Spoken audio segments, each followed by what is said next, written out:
Hello, everybody, and welcome to our NXT Takeover Respect recap show.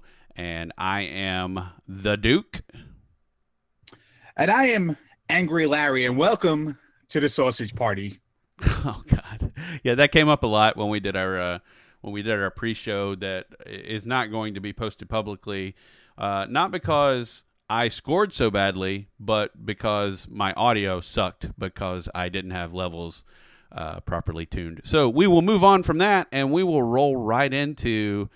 Well, I'm going to give you my initial overall thoughts of the show, and I'll let Larry do the same, and then we'll roll right into the matches. How about that? I enjoyed the show a lot, and we talked about it beforehand in our unpublished pregame or prelude show, and we were pretty much both convinced that there was nothing really that could go wrong with this going into it or out of it besides, the obvious when you're dealing with physical activity, which is someone could get hurt, but which you never wish upon anyone in any form of entertainment, but especially wrestling where, things are, it's a work, but people are doing extremely athletic things. So you don't want them to get hurt because you want them to keep entertaining. So anyway, but yeah, it's kind of what we expected. It was as awesome as we expected and maybe a little bit more for me. So that's my brief take on it, even though it wasn't that brief. Go ahead. I thought it was a great show. I thought every match brought something to the table, whether it gave something for the future or was just an entertaining match that night. And sometimes we overlook that fact when we're watching wrestling. We always want a heel turn or a run in or something happening. And this was a perfect show that was just entertaining top to bottom, like Brooke Takeover was. And every match did its job. It entertained. Nice. Yep, I agree. So we will roll into, I guess, sort of the initial show, and did the I may be remembering things out of order. Did the Rhodes family come out at the beginning? I know they were on the pre-show, but did they come out at the beginning, or no. did they just come out for the presentation? Just the presentation. They were in the pre-show, and right. I think that segment was taped actually, and then they had the presentation. Yeah. Okay, cool. And well, then we'll get back to the presentation when we get there then, because there were a lot of cool things about the presentation that, it was simple, it was short, but there were some really neat things they did there. So first match is Samoa Joe and Finn Balor versus Scott Dawson - Wilder. This was the first match of the semifinals for the Dusty Rhodes Tag Team Classic. And Larry, take it away. What were your thoughts? I thought it was a good match. I thought it was a solid opener, and it really set the stage for the event. You had the favorites of Balor and Joe winning, but you had Dash and Dawson there. Introduction to the casual fan that maybe doesn't watch every week the NXT product, but turns in for the special events only. It puts them on the map, and then now they can do whatever they need to do against the Vaudevillains or whoever else, because now they have recognition, and they look good too in the loss. Yep, I agree, and pretty much everyone all night looked good, which again was what we expected, but some people to a greater degree than I think a lot of people expected, which we'll probably get to in the next match. But Dawson and Wilder were absolutely fantastic, and you called this one. You said Balor and Joe kick it off. We called the order of the show, even though that only exists on my computer and not in the public space. But and my book, too. It's in your book, But we called the order of the show with a little bit of collaboration, more on your side, but we still got it together. But you called it with Joe and Balor, getting everything kicked off with sort of the superstars of the company getting the big win right at the beginning, possibly setting up some drama, stuff like that. All that happened, but I expected Dawson and Wilder to win, but I didn't. I don't know that I expected them to look as good as they did in winning as they did in losing. I mean, they still look just fantastic. And this can be said of the whole night, but I think these guys started it off strong and everyone sort of fed off their energy. The heel work all night was unreal. Like, everything that heels do from from Dusty Rhodes days and before and beyond, that it happened on this show. Anyway, great heel work from Dawson and Wilder, working a body part like you had suggested would probably happen a lot, which did happen a lot and was very significant in this match with Balor. Great match. Joe and Balor win, and so they move on to the finals. Then we have the next semifinals match for the Dusty Rhodes Tag Team Classic, and that was Rhino and Baron Corbin versus Chad Gable and Jason Jordan. And Larry, I know you are ready, willing, and Gable to talk about this. So go ahead. Yeah, I am definitely all those things. This is going to shock you, Duke.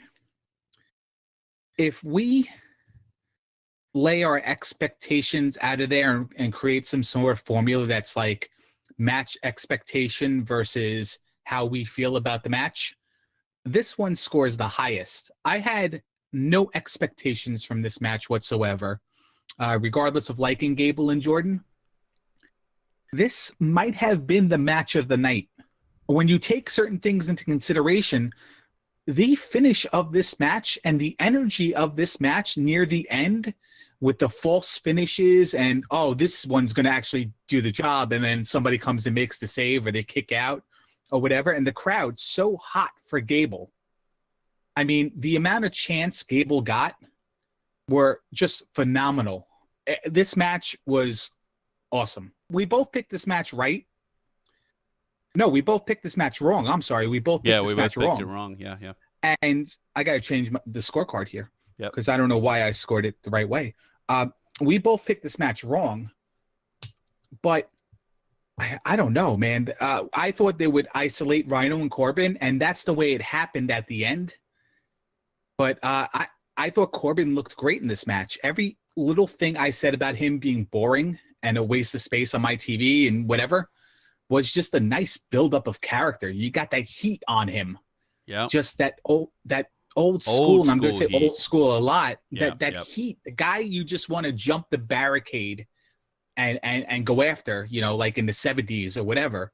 I think you built this guy like that, and I think it's great. Now you see he's a great wrestler from just seeing him in 10-second matches and going, this guy is not a wrestler. You can't wrestle, stuff like that. But Yep.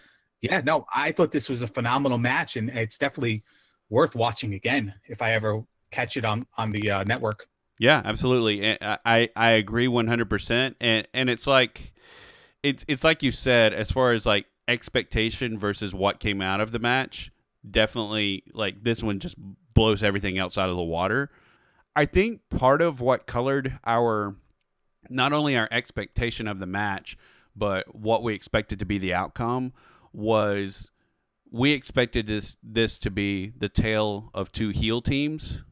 And no, I don't think I don't know what happened, but I don't think anyone expects that match to become Gable is a real American hero and everyone freaks out at him.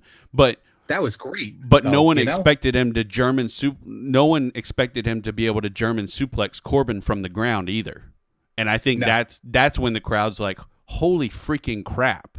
This guy. They were on him right away. They were on him right away. I know. I mean, people were all about both of them the entire match, and the commentary desk was nailing it again, mostly the whole time anyway. But they were really building this match really well too. And when he did that, though, it was like, this guy's the real deal. This guy is our new, and to me, they're basically. Like, Kurt Angle would be the amalgam of Chad Gable and Jason Jordan, in my opinion. Like, he's like the combination of those two, but there's so much of him that people are like, holy crap, we have two young Kurt Angles, and they're a tag team. And it's not like the what was the tag team that was kind of that before? What were their names in the WWE? With what? Oh, you mean Shelton Benjamin and Charlie Haas? Yeah. World's Greatest Tag Team? Yeah. Those guys. Those guys were great, but they weren't this.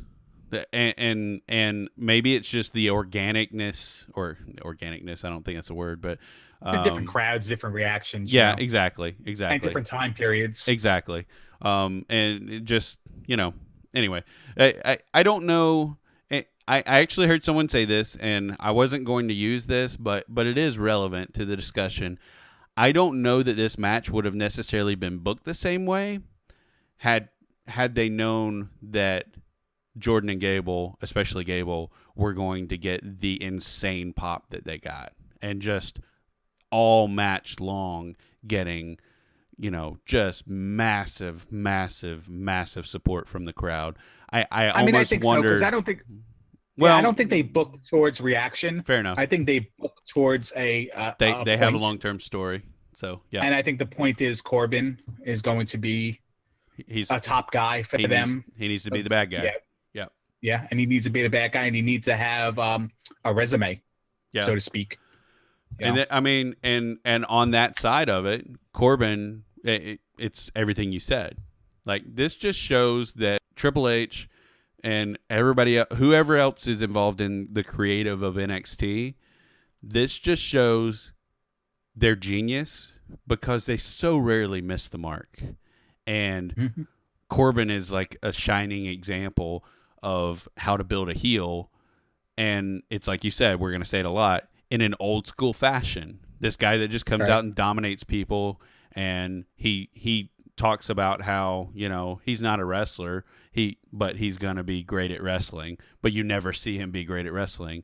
But then, you get him in this weird tag team thing that you don't think he should be involved in, and he does great, and he gets to be a heel, but he does really great in the wrestling department too, and so it's just like, it's just everything really came together for him. Everything really came together for Jordan and Gable, and then of course, especially Gable. It was unreal. So, so you're probably right. I don't think it gets booked any differently, because that's part of their creative plan. Is there's a long-term plan for everyone that's if you're seeing them on the regular, there's a long-term plan for them. So their future may be altered a little bit because of the reaction. Right. Now you can play a jealousy card in there with crowd loving Gable, but not as much as Jordan, and what you're going to do with them in the future. But I don't think that specific match, that specific night, knowing they're going to get that pop they get, I don't think that changes. I think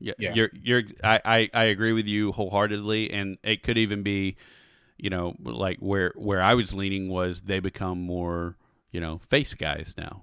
More babyface guys, because that's what they were in that match. So anyway, let's move on to Asuka and Dana Brooke. I called this one right. You called it wrong on purpose. No, I didn't. I said Asuka. I said that. No, there was no way I was taking Dana Brooke in this match. I said she was going to win in a squash. Absolutely. Don't fame me like that. Don't do that to me. I took Asuka. I have it written down right here. There's no way I take Dana Brooke in this match. None. Okay. We'll consult the tape on that. Where you slice in the clip. And yeah, exactly. Exactly. I could totally. Clip's not there. We have words. I could totally throw you under the bus on this one, but I probably won't because I'm lazy. So it was a really good match. The bus. I took Asuka. Because I said it would be a squash. I said Dana Brooke would have very limited offense, and it's all about Asuka looking good and dominating to set her up as the. And I even said that, like, there are other girls that won't be in Asuka's league, so it's going to be hard to match up with her. And I mentioned Sarah Stock and all that. But the one thing I want to sell you on this, but my heart did say Dana Brooke, but my words said Asuka when picking the results. Okay. On that, the one thing though I want to mention for all the Dana Brooke haters out there, and to open your eyes on this as well, it's almost like a Dolph Ziggler kind of thing too. Oh, I love Dana Brooke for what it's worth. Yeah, absolutely. Remember when Dolph was around but he was losing? Yeah. he was losing, and you're just like, man, that guy can sell. That guy can sell. Yep. Look at all the different ways Asuka put her on the defense. And there's so many people. And she She rolled into every single one of them. She was like being chain wrestled. Right. And she just went transition to transition to transition and looked great doing it. But if you're a casual, you're going to look at that and be like, she's terrible. She's a terrible wrestler. Oh, no. But she So. It was great. And I'm going to bring this up because this is where I have a lot of problem with the women's division or the Divas division in WWE. Yep. Nikki Bella, for example, she can't transition move to move. She does a move and she panders to the crowd. She does another move and she stands still. Right. She doesn't transition move to move. And now you look at Asuka, obviously very fluid, very trained, ridiculous. Can go ridiculously gifted. I think maybe her moves are too smart for like a casual fan or too fast. Like sometimes you just like, I'll speak to that. What would she just do? Oh, she just did a spinning kick. Yep. Did she? Maybe the camera cut a different way. And it was just like, she's doing all these moves, but she wasn't looking good on it. Like she wasn't framed right in the camera. I think she was a little too fast for the camera crew. I don't think I think they knew everything about her, but they just didn't really get, you're going to have to move a little differently in this match. And I would imagine that would be a takeaway that Hunter has from that show. That would be one negative that he would bring up. And it wouldn't be a harsh thing, but he'd be like, we've got to find a way to keep up with her. If we have to have an overhead cam, we have to find a way to keep up with her because we're not slowing her down because she's amazing. That would be my take on it as a creative person or as a production person. I wouldn't be saying, hey, you need to work to the camera more. To her, I would be saying, hey, we've got to figure out how to put cameras on post. We got to figure something out so that we don't miss what she's doing because it's just too good. So anyway, but it's a live show too, so you're missing it in the production truck. You're not missing it from the camera guys ringside most of the time. You're missing it on the production truck. Yeah, and the cuts and everything like that. I don't know if you can train that because if she's going to do lightning fast maneuvers, unless you do less cuts of the camera, which they don't do at all. They cut every time someone goes to strike somebody, to protect the inevitability that a move will miss the guy by a mile. Yeah, not connect the way. But if you cut the camera, it looks like it hits. But that's the one downside I have on this event was the fact that she looked good, but she didn't look good on TV. I don't know if that makes sense. Like she's a great wrestler and she had great offensive moves and a unique ability that we haven't seen before in this product. And an unreal presence, a lot of it, in general. Yeah, but a lot of it was lost in the rapid pace of her moves. It's like next thing you know, Dana Brooke's down. Well, what happened? Well, she kicked her, but she did a couple things before the kicks as well. Like a spin or something, and we focus more on Dana Brooke's body because that's what a camera shot was, and you missed her doing a spin. But that's the one downside. I mean, Dana Brooke looked good in the loss. Asuka looked good in the win, but as a whole, she didn't come across as being like phenomenal to me. But I don't know. Maybe I'm a little bit too harsh on that because I knew they weren't capturing what she was doing. Well, and you have a production background. I do too. I noticed that as well. What I noticed that they did right was early on in the match, they kept the angle pretty wide because of how she grapples. And this was like what freaked me out and made me think, wow, she is actually something different and they're letting her be something different. That's fantastic. And it was when she was chain grappling and she never stopped moving in a circle. She chain grappled her way around Dana, and Dana was, and it's to Dana's credit, like you said, she was having to keep up with her in a circle. Nobody does that. Like that's the you'll have a guy move from the front of someone to the back of someone. That's chain grappling. But she was literally like it was literally like I don't know how to describe it, but whirling dervish would be the thing that would come to mind. It's just like her feet just never stopped moving, and it wasn't in a fearful, distracted kind of way. It was in a powerful, like ninja type way. And I'm not trying to throw stereotypes on her, but that's what it was like. I mean, it was like when she never stops moving. So when she did that first lockup with Dana Brooke, like when they first locked up, it was monstrous. And she moved in a way I've never seen like somebody move for a lockup. Right. As soon as she hit that lockup, I'm like, oh my God, Dana Brooke's gonna get exposed in this match. And she kept she's gonna look so bad in this match, but she kept up, and I was I was a little proud little fan watching. Yeah, it was a great match, and it was more than we expected, but there was some room for improvement in how you present Asuka. So I agree with that. Yeah. So, but I won that one, and you say you won that one too. I won that one, and you're gonna actually. I'm making you put that cut in this because you're not gonna do any defamation on me or whatever that's called. Defamation. You're not gonna slander me. You're not gonna slander me because I did pick Asuka. Absolutely did. Okay. And it wasn't even a contest. All right. I said absolutely gonna win. I think you picked Dana Brooke's hair. I'm just saying. I said overall Dana. I rated we graded the show, and I said I give the show a grade of Dana Brooke's hair. I think that's what I said. All right, so we'll move on. Dana Brooke's hair out of 10. All right, so we'll move on. Oh, and by the way, I've already said this, but we nailed the order of the show. Mainly thanks to Larry, but we nailed the order of the show. So if we called nothing else right, at least we got, give us a job on creative. We can at least order the show. So, so next up is Apollo Crews versus Tyler Breeze.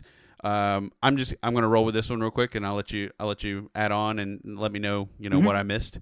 But I thought it looked great, and what was great about it to me is that, yes, it's pretty, I picked Breeze to win just because I wanted to see if they would do something a little unexpected, but that's the whole outthinking the situation type thing. Of course, Cruz is going to win. Fantastic match. They got all their stuff in, as Sean Waltman would say, and it was just a good match all around, and Tyler Breeze got to be a little more of a heel than he normally comes across as, in my opinion, and looked like he was going to get some falls, or looked like he was going to get a fall a time or two, and they made it really close and really tight, and I again, extremely enjoyable match. Don't really have much negative to say about it. Cruz wins with his standing moonsault, or gorilla press standing moonsault. The big standout in the match to me was him doing a standing moonsault onto Breeze's knees. So he basically took knees to the gut after turning a backflip. Pretty legit. That was a pretty serious bump for him to take, and not a bump that, I'm sure it's happened in his career, but not a bump that we've seen on NXT yet. So that was cool to see him take some bumps like that. So I enjoyed the match. Yep. Yeah, I enjoyed the match. I mean, I pretty obvious Cruz was going to win to me. Sure. But there was that moment near the end where you're just like, oh my God, are they going to do it? Why are they going to make Breeze win this? That doesn't make sense. Kind of smart mark kind of comments. Yeah. When Breeze held the leg and then put the knees up or whatever, and then did he hit the beauty shot? No, he hit the supermodel kick or something like that. But something like that. Yeah. But it was a good match for what it was, and it's definitely setting Cruz up to be undefeated somewhere, going against somebody somebody's going to go over on Cruz eventually. That's going to be a monster, somebody who's not in the company yet, or like you said, Corbin. I can see Corbin, like an undefeated Breeze going against a monster Corbin at some point in time to go after a title, number one contender match or whatever. But possibly even, but it was like in a month's time, neither one of them have lost or something like that. That's how it'll be built. Who knows? Yeah, their paths will meet somehow. They bump into each other. One of them interrupts another person's interview or something like that. A lot of options and a lot of people probably knocking on the door of NXT. So you never know what the future is going to hold. But at least for now, I think they keep Cruz undefeated. But they're not mentioning undefeated yet. And I think that's going to start. I think that's going to start soon. Yeah. But good match. Cool. And then we move on to the finals of the Dusty Rhodes Tag Team Classic. And that was Samoa Joe and Finn Balor as the babyface team versus the Nuclear Heat heel team of Baron Corbin and Rhino, and I list them in that order because Rhino is very much a supportive character in this. I think he's a supportive character in NXT, and I think that's why they brought him in anyway. I think that's why he came in. Like, I think that was, and Samoa Joe may even be in that category too. I was going to say that, but he's so much younger, and I didn't want to. He is, and I'm sure he'd love to go to the big show or whatever. No pun intended. Really good match, and they stayed on top of the Balor leg injury, and it got worse and worse and worse. But he was still able to hit all this stuff, so he's still a superhero, which that's his character. But I said during the show, and I'm going to stick to this anytime we're talking about Balor for the next little while until it happens. So I'm the guy who said it. I feel like Becky Lynch wrote this storyline because only Becky Lynch would write a heel turn based on a leg injury, in my opinion. What do you mean? What do you mean by that? Because she's all about puns. Like, she's all about puns.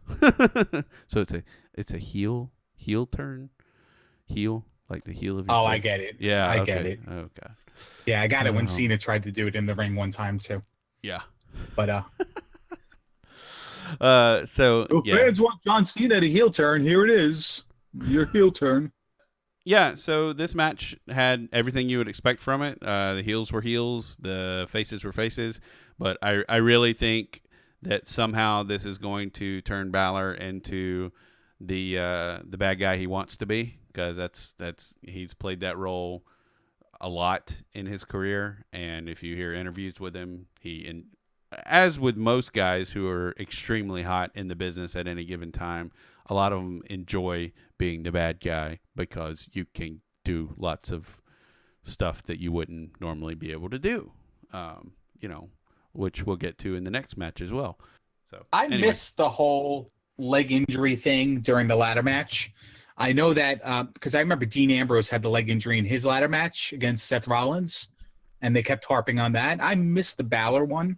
So for me, this was the first time I've ever seen him go gimpy on that knee. Yeah. And to me, this is one of my things, and you probably realize this, and you probably can foreshadow it when it happened.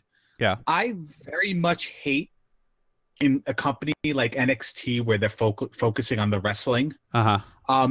I really hate the fact that they sold Balor getting hurt in the first match into like backstage and then into this match and then just have Balor win anyway. Right. Because what purpose does that? Like, why do you have to set up a future storyline by making him get hurt in the ring and then win anyway? I mean, why can't he just win on his own merit? Well, why do you have to make him like overcome? Like, why do you have to do that to him? Why can't it just be a straightforward match with no like sort of like excuse or bonuses like, oh, he beat you with a bad leg, and you're making him do the double stomp twice anyway.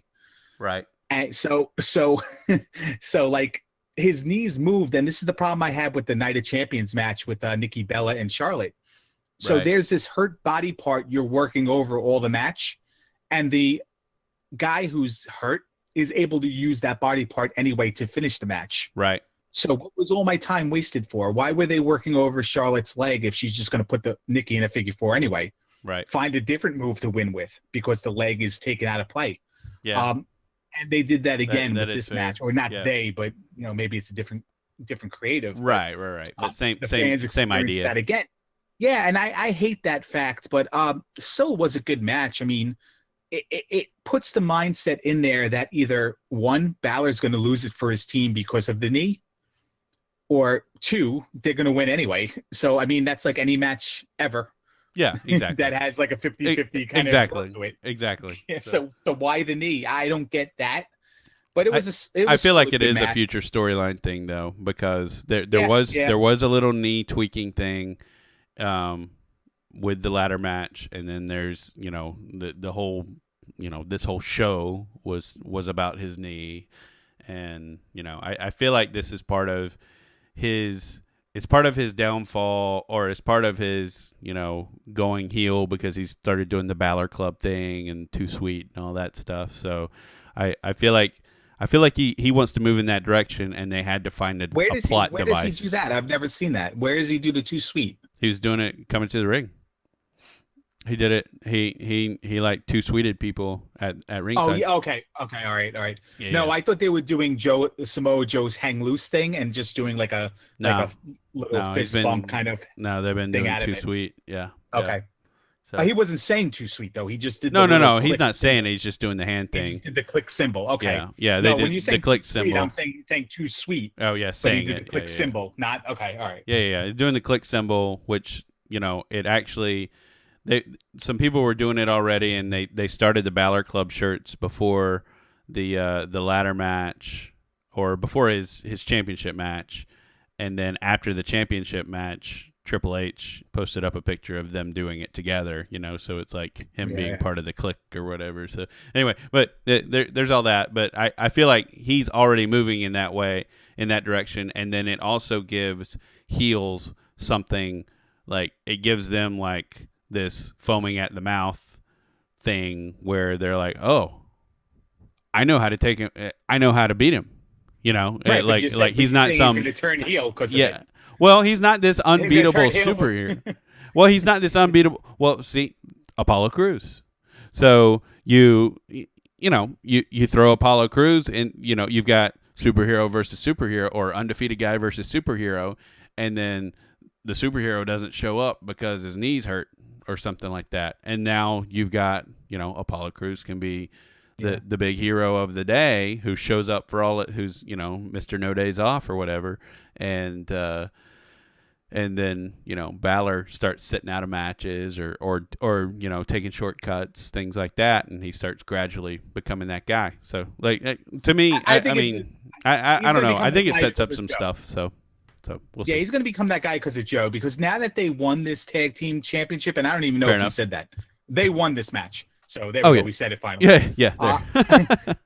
Now Samoa Joe is going to ask for a title shot, and then maybe Balor will heel out on Joe, do something dirty in the ring or whatever. Something like Neville was doing to Zayn. Yeah. Just kind of like heel out in the ring a little bit, win a little bit unfairly, doing anything he can to keep the title.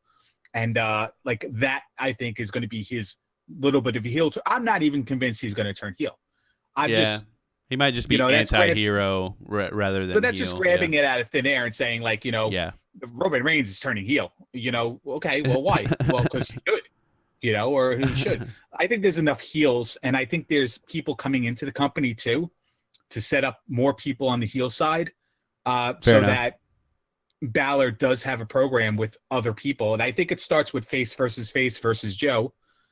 And we'll see who's in the company and who's on top by then, Yeah. Going into the next event. But listen, Joe, Balor can turn heel Wednesday, and you'll be right. But I just based on the facts before the glove doesn't fit, Yeah, right. I got you. I'm with you.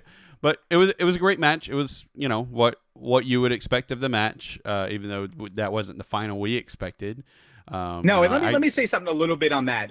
Sure. Go ahead. We're gonna get into the main event in a second, but let me just recap the predictions we had before going into the last, because we both had that the there anyway. Yeah, because who would pick anything different? Yeah. So yeah. But you were 2-4 on the night. I was 4-2 on the night, but we both missed the finals. And this is the case of. And your losses and my losses are just a proponent of this. Right. We're just trying to get too cute. We're not taking this in as trying to be too smart about it, not trying to be. We're trying to be too smart, but we're trying to make a swerve in every single one of these matches we call. Whether it's Dawson and Dash winning because, hey, I think this is going to be all about the pure tag team and not the individuals teaming up. Yeah, which was Gable. Yeah. So, that was kind of my thing on the whole night, and then I said it too, and you said it too, but you also said that it could be, for the final, we'll get there. For the final, said that this is maybe where Joe and Balor have their miscommunication and stuff like that. And you picked and we're trying to put some storyline in every single match. You're saying Breeze is going to win, so you totally ignored the fact that Cruz is undefeated so far because you just, you're going to call Breeze winning. I'm going to which call I it, even you know? which I even said that, and I said, I'm Yeah. just picking him to be different. But yeah, Yeah. exactly. You're right. You're Listen, right. I mean, every match we can be 100% correct if we say I'm going to pick this guy, but I really think the other guy's going to win. You know, Yeah, right. it's what we go on record of saying. Oh But no, yeah, no. it's a lot of getting That too was my cute pick. when you predict things, and I think I'm going to learn from that going forward, because Night of Champions was a disaster because not that I missed so many matches, but it's just like every match I'm like, I don't think this guy is going to win because I think this is going to happen, and everyone's expecting this to happen, so I think this is going to no more of that. Just if there's a championship on the line, and you think it's going to change hands, it's going to change hands. Not I think it's going to change hands because this guy is going to interfere, and then this guy's going to rip the mat and pull him up underneath, and smoke's going to go everywhere. But let's set the stage for this last match here, Duke, and press on. This Sasha and Bayley match, and I want to say something on this first. Go ahead. I said that it was going to be very hard to top last match, and we mentioned this in the beginning of the show, where there was the drama element, there was the overcoming the big stage match, and Sasha was champion, and the hand injury, and there was so many factors of that match that made it so emotional and like compelling. And then you take it all in, you say, okay, well, they're going to have the Iron Man match 30 minutes. And you're just like, well, how can this be any different? Like, how could this be better? Like, how can this not be like a complete failure? I think that this match was as good. Like, I don't want to compare the two because they're different just matches. Totally different. They had different matches, same wrestlers, different matches, Yep. Iron Man versus like regular titles on one person and the other person, I thought like the way they had the pinfalls and then the way they had the matches tied up and everything that was involved in between, I thought Sasha was brutal. There was that respect thing in the beginning of the match, and then Sasha kind of like went to the corner and Bayley gave her space, and like, okay, it's all the feeling out process and, good guy versus good guy kind of thing, even though Sasha's a heel. Good guy versus good guy respect, like, person's in the corner, I'm going to give them a second to get up. And then Sasha just takes advantage of it and nails Bayley and like turns the crowd on an otherwise like 50-50 kind of crowd supporting both wrestlers to now Sasha's ratchet again, kind of deal. So Bayley winds up winning 3-2. Last seconds, closing seconds, normally happens in an Iron Man match where either the defending in the last second or they scored a winning pinfall in the last second. Overall, I thought it was as good as a match, and I only rate the other match, the Rhino, Corbin, Gable, Jordan match higher because of expectations. Like, I expected this to be good, and it lived up to it. I never really saw the match and said, oh, they did that. But what did you think about when Sasha was taunting Izzy? I would imagine that Sasha bought her dinner after the show because Izzy is so obviously so sensitive, and those were real tears. But God, she's a good actress. Yeah, I know. She's like, I want to believe that was worked, only because I don't want to believe that they actually made her cry. Like, that's how I cry in general. Yeah, that's how I was too. But at the same time, I'm just like, we know from seeing her at ringside so much, she's a really sensitive girl. I know, having a 3-year-old daughter, my 3-year-old daughter can turn on the waterworks. Like, she can fake cry and tear up and like have tears streaming down her face. And it's like, she's not hurt. Her feelings aren't hurt. She just wants her way. And she's not mad. There's absolutely nothing emotionally wrong with her, but she's just like, let me see if I can get my way. And she can literally tear up and have tears streaming down her face, and she's going, ooh, ooh, ooh. Like, she's not really crying. Like, she's not even really crying. So some people are just like, they can turn on their sensitivity switch just flips over really easy. And I feel like Izzy is that. So even if, she could have been faking it, but man, holy crap. And just the way the crowd actually turned. That. So, yeah, I don't want them to, I just wanted like, I hope that was a part of everything, because I just don't want them. I didn't want them making her cry. Like, I don't want to believe Right. they did that. But part of me thinks that it wasn't set up because of how Izzy was cheering on Bayley at the end of the match. Right. And like her, like the way she was yelling, "Come on, get her, Bayley," or whatever, was so like she was saying it, but like not like cheering her on saying it. Like, Right. it just made me think that she was It sounded shaking like up. revenge. Or maybe, It sounded listen, I like mean, Get Her Mommy Get Her from Friday the 13th yeah, too. I don't know. I'm gonna believe it's a work, only because I don't want them to have done You that. don't And you don't want it. You don't well you don't want necessarily there to be a precedent. It's probably where No, I just don't want to believe that they involved the little girl in the storyline and really made her cry right. just to put over a wrestler being a heel.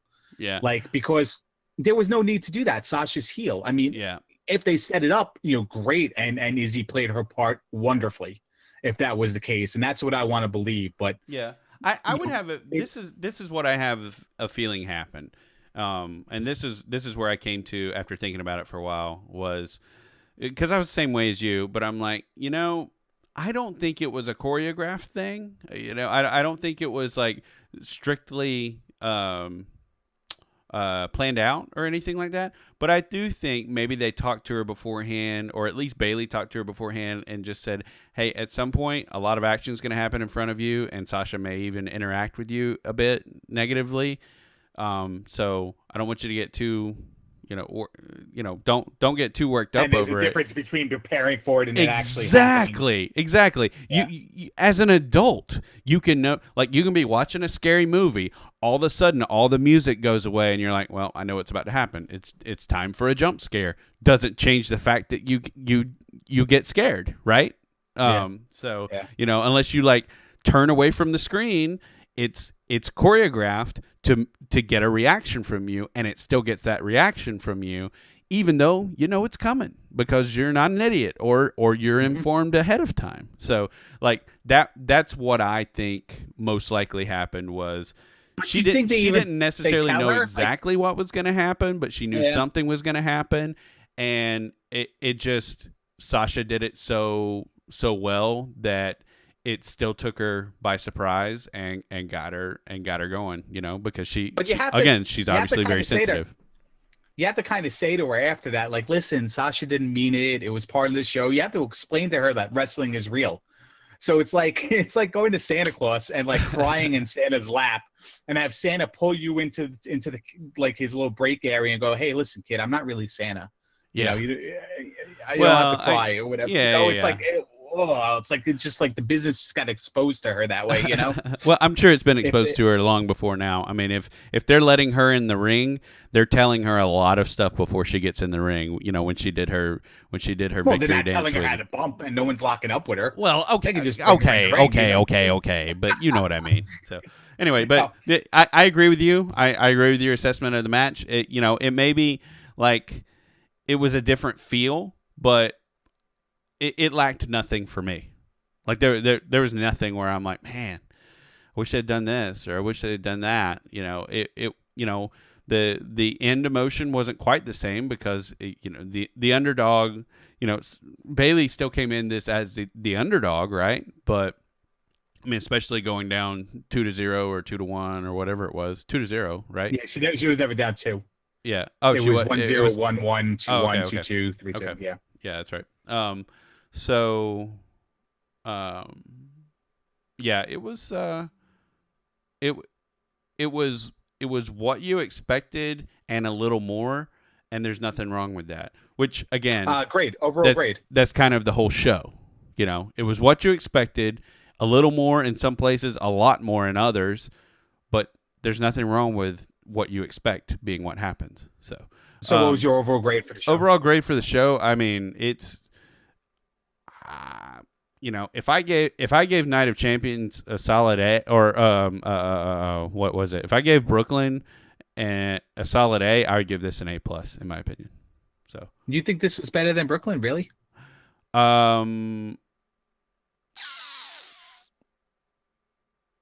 Okay. I'll put it on the same. Crowd matches. Yeah, the crowd changes things. I'll put it on the same. I actually feel like the matches were better here.